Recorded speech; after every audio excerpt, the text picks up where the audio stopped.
Muy buenos días a todas, a todos quienes nos acompañan en esta segunda sesión del conversatorio sobre la implementación de la reforma laboral en materia de subcontratación. Como todos, bueno, algunos, la gran mayoría de ustedes participaron en la semana pasada, la sesión anterior. Ahí Alejandro Salafranca, titular de la Unidad Trabajo Digno de la STPS, muy amablemente nos presentó cuáles son las principales, digamos, implicaciones de esta reforma, en qué consiste la reforma. Nos apoyó a resolver varias inquietudes que tenían las y los participantes. Esa presentación, Salafranca, ya se les hizo llegar a quienes se inscribieron. E igualmente la vamos a hacer llegar hoy a las personas que tengamos nuevas. Estamos ya por cerrar los plazos. Seguramente todos habrán leído las noticias que hay una iniciativa que se presenta en el Congreso para ver si se da la prórroga o no. Eso ya se discutirá dentro del Congreso, pero creo que ahora lo importante es que todos y todas tengamos claro el tema de las implicaciones de esta reforma, y para ello nuevamente invitamos al doctor Alejandro Salafranca para que nos apoye en contestar varias de las dudas que, para hacer más ágil esta sesión, nos enviaron por escrito y que él se concentró digamos, en revisarlas, agruparlas, y bueno, él le estará dando respuesta a varias de las interrogantes. Ya hay una primera pregunta aquí, que cuando tendremos respuesta sobre una posible prórroga. Esto nos lo responderá Salafranca. Yo me adelantaré a decir que es un tema que tendrá que resolver el Congreso. Pero bueno, sin más, yo le doy la palabra a Alejandro Salafranca para iniciar esta sesión. Cerramos a las 12 en punto, dado que él tiene una reunión con la secretaria. Buenos días y buenos días a todos nuevamente, y bienvenidos y bienvenidas. Pues muchas gracias a todos, gracias a Soledad en particular por esta invitación, que es importantísimo el diálogo. Hace un rato, bueno, ayer en la noche, me llegaron la friolera de 264 preguntas. Entonces, hoy he dormido poco para prepararlas y estar al tanto y al día y con puntería. Pero digamos que se resumen quizá en un bloque de 10, ¿no? Las 264, si las juntamos, dan un toque de 10. Les hago una referencia en general y entro a algunas de las preguntas para luego dar espacio a la libertad absoluta de que me pregunten más. Les diría algo, una cosa que me preocupa de las preguntas es que no recibí casi ninguna de sustitución patronal. Y esto me inquieta porque acuérdense que la reforma habla de dos cosas distintas. O sea, una cosa es la obligatoriedad de las empresas que tengan a su personal tercerizado en empresas de subcontratación, tanto internas como externas, empleando los odiosos anglicismos en outsourcing o en insourcing. No, cualquiera de estas empresas debe cortar el cordón umbilical, hacer una sustitución patronal o una fusión o el mecanismo que consideren, pero el objetivo fundamental es que los trabajadores deben estar bajo el cobijo de la empresa productiva principal. Ya no se puede tercerizar la nómina porque la actividad de suministro de personal, la actividad de contener personal, la actividad de ser patrón intermediario está prohibida sin excepción. Entonces, esta obligación de reconocer tus plantillas no requiere del REPSE, no tiene nada que ver con lo especializado ni con el registro. Esta es la actividad de la sustitución patronal, vamos a llamarla así. Esta actividad vence este viernes. O sea, este viernes es el último día para que, con las facilidades que dan los transitorios, por ejemplo, una medular, que es que si lo haces antes del viernes en la sustitución patronal, no es obligatorio que absorbas el patrimonio del patrón sustituido. Esto es fundamental, ¿no? Además de todas las facilidades que está dando el INS o las juntas de conciliación. Esto es en cuanto a facilidades, pero es que a partir del día 25, tener la nómina tercerizada no solo no deduce esa factura en el SAT, sino que es ilegal. Entonces, es importantísimo esto. Si el Congreso aprueba la prórroga, en lugar de vencer el viernes, vencería esto el 1 de septiembre, que sigue siendo muy pronto. Es decir, hace falta acelerar el proceso. Hoy en la mañana, la secretaria alcalde, o ayer en la noche, daba el dato proporcionado por el INS, que al día de hoy 1.600.000 trabajadores han transitado ya de los patrones intermediarios a sus patrones de verdad, a los reales, a los productivos. Son muchos, o sea, esta reforma ha tocado a la puerta y a la vida y al bienestar de 1.600.000 trabajadores que van a tener el derecho al PTU y sobre todo a una racionalidad, que están trabajando para el patrón real por el que, por cierto, han trabajado siempre. Es decir, 1.600.000 gentes no se han movido de su centro de trabajo, simplemente se ha acabado esta suerte de tercerización y en algún caso de simulación. Ahora trabajan para quien siempre trabajaron, para el que le dan el servicio para su patrón real. Pero faltan muchas empresas porque lo hagan. Entonces es muy importante y simplemente la ausencia de preguntas de este proceso me inquietó, ¿no? Me inquietó. Quiero suponer, porque soy de naturaleza optimista, que no hay preguntas porque es un proceso muy claro. Entonces espero que sea eso. Entrando en el otro proceso que es distinto, que es el de, independientemente de las sustituciones patronales, yo soy una empresa de servicios u obras especializados que me suelo subcontratar para terceros y para dar este servicio pongo mi mano de obra a disposición de mi cliente en virtud de que ese servicio especializado que yo doy, eso que yo sé hacer que mi cliente no, eso que está en mi objeto social y no está en el objeto del cliente, para materializarlo tengo que enviar mi mano de obra al cliente, esos contratos necesitan el folio del REPS. Para inscribirse en el REPSE el plazo era más largo, era más largo cronológicamente porque además empezó 30 días después que el de las sustituciones. El de las sustituciones, el plazo empezó en abril y el del registro, el del REPSE, que es el acrónimo, empezó en mayo. Por tanto, culmina el 24 de agosto. Es decir, para registrarte en el REPSE tienes hasta el 24 de agosto. Si se aprueba la prórroga, ganaríamos 6 días ahí. Sería hasta el 1 de septiembre. Quiero aclarar algo que me lo han preguntado mucho. El 24 de agosto o el 1 de septiembre no se cierra el REPSE. El REPSE continúa. Simplemente que las empresas que hoy operan pueden seguir operando legalmente y haciendo sus facturas deducibles hasta esa fecha, aunque no tengan el REPSE. Eso es lo que significa, ¿no? Pero yo en octubre puedo obtener el REPSE, y en noviembre, y en diciembre, y el próximo año. El transitorio significa que aquellas empresas que no lo han obtenido y hoy en día están subcontratando en estas especificidades, pueden seguir deduciendo sus facturas y haciendo su actividad legalmente hasta el 24 de agosto o el 1 de septiembre, si es que se aprueba la prórroga, ¿no? Esta es la idea. En cuanto al REPSE, déjenme un segundo que voy a cerrar una ventana que tengo aquí, que hay un ruido muy fuerte en la calle.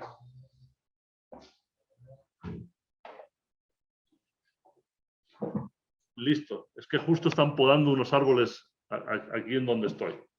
El REPSE, hasta ahora, están interactuando en él aproximadamente 55.000, 58.000 empresas y de ellas casi 19.000 han terminado ya.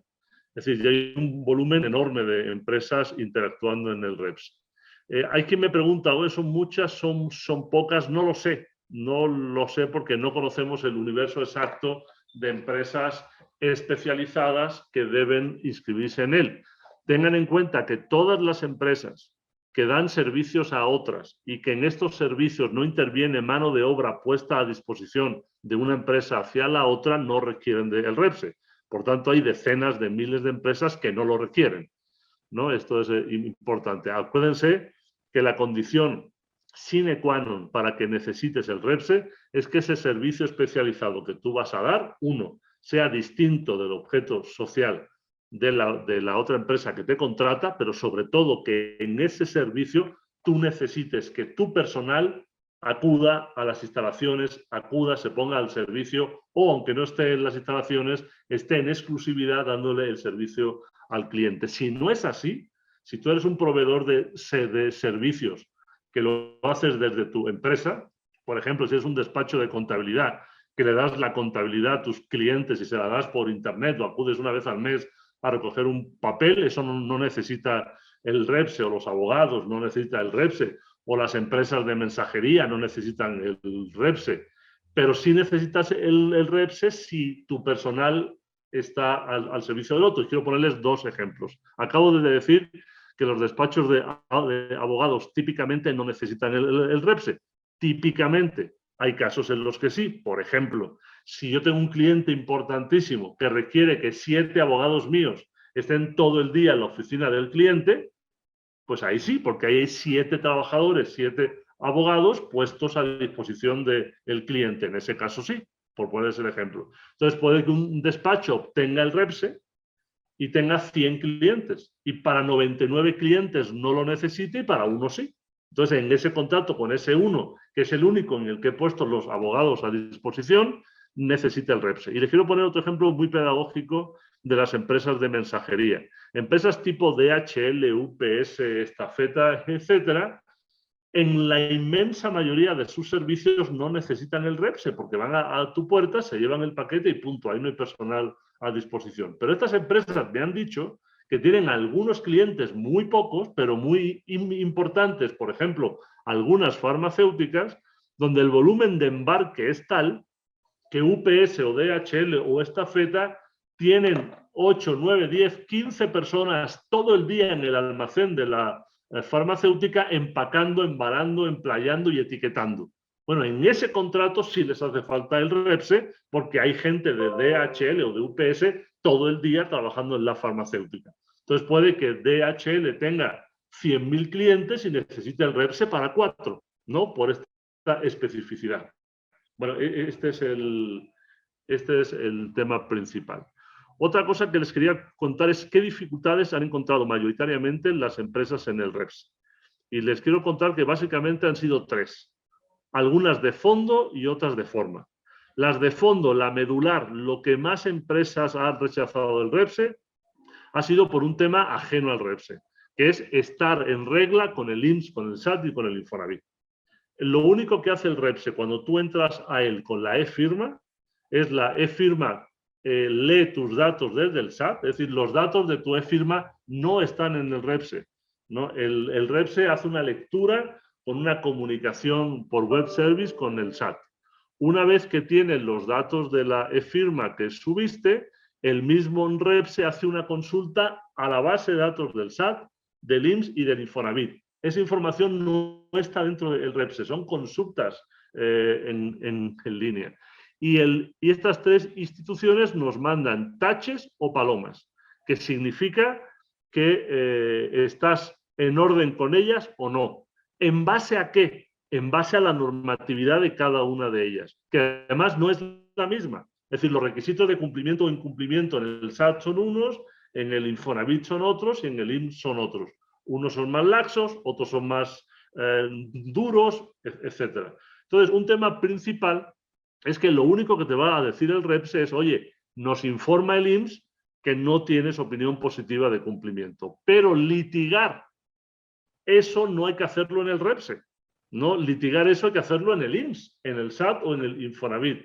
El REPSE únicamente toma lo que le dijo el IMSS. Se los digo porque hay muchas empresas que nos han subido los PDFs de sus pagos, los PDFs de sus opiniones positivas. Es decir, están queriendo litigar ese no que le dio el IMSS, por poner un ejemplo, en el REPSE. Y el REPSE no es una plataforma para solventar tu problemática con el IMSS, con el SAT o con el Infonavit. Eso hay que verlo allá. Y una vez que allá has solventado eso, el REPSE, al consultar la base de datos original de esa institución, si ya los solventaste, pues estarás en verde, ¿no? Sin problema. Ahora bien, hemos tenido un problema en especial con el Infonavit, porque, y quiero explicarlo y darme el tiempo para explicar esto porque es fundamental. El Infonavit era la institución, es la institución que más empresas han rechazado, es decir, que más número de negativas ha dado en el REPSE. Y la culpa, hay que ser justos, no es del Infonavit, es que se le debe más muchas empresas le deben al Infonavit y no le deben al SAT y al IMSS. Y esto es medularmente porque la opinión positiva de cumplimiento o negativa de cumplimiento del Infonavit hasta la reforma de subcontratación no servía para mucho. Es decir, las consecuencias del incumplimiento en el Infonavit eran menos inmediatas y menos graves que incumplirle al IMSS o al SAT. Entonces hay muchas empresas que están a bien con el SAT y con el IMSS y le deben al Infonavit. Entonces hay una hay una deuda porcentualmente mayor con el Infonavit que con otros. Pero además, el Infonavit considera que incumples por el mero hecho de que pagues tarde, a diferencia del SAT y del IMSS, que consideran la opinión negativa solo cuando hay un crédito fiscal en firme. Es decir, no es solo que le debas, sino que ya se pleiteó el adeudo. En el caso del Infonavit, si no pagaste el 17, estás en falta. Esto es claro. Entonces, aparte de que hay más gente que le debe, su exigencia de clasificarte como incumplido es más alta. Pero además, si le pagas, su sistema recoge este pago más o menos en 2 semanas y media. Entonces, si no pagué el 17, pagué el 19, estoy en incumplidos. Si pagué el 19, aunque pague en el sistema, voy a estar todavía como incumplido 20 días más. Esto ha complicado la agilidad, pero lo solventamos con el Infonavit, que nos dio una salida que nos parece flexible e impecable, que es la siguiente.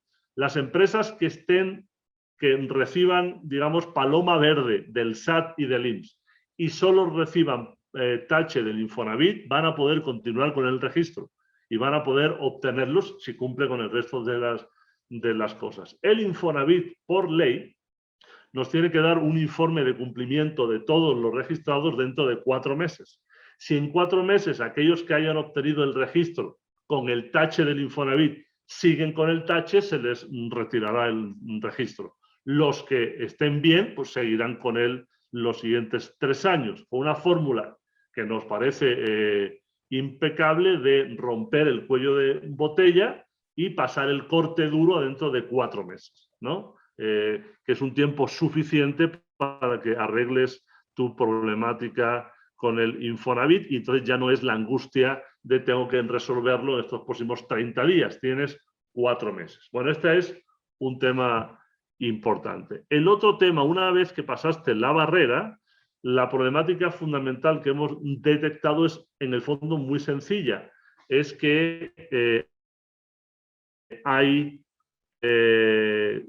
subidas de información en PDF que son ilegibles. Entonces, la legibilidad de la documentación es muy importante. Y el otro inconveniente fundamental ha sido que a la hora de que las empresas capturan las actividades especializadas que van a registrar, muchas de ellas o algunas de ellas no están ni en su objeto social ni en su alta en el SAT, seas empresa física o moral. Acuérdense que las únicas actividades registrables son las que la empresa quiera, puede ser 1, 2, 3 o todas, pero las que estén contenidas en la documentación que acredita como legales, es decir, objeto social o tu alta en el SAT. Es decir, el registro no es un espacio para la imaginación o para la creatividad o para lo futurible. El objetivo fundamental es que registres lo que tienes autorizado. Y debes hacerlo 1 a 1 porque acuérdense que se da un folio por cada una de las actividades que registras. Porque puede que con un cliente emplees un folio y con otro. Y estas es las dificultades más importantes. Las encuestas son encuestas que lo que contestes no te va a quitar o a dar el registro. Son encuestas de calificación, de perfilamiento de las empresas, así que ahí no hay mayor inconveniente. Y este es el panorama en general. Te agradecemos enormemente, Alejandro.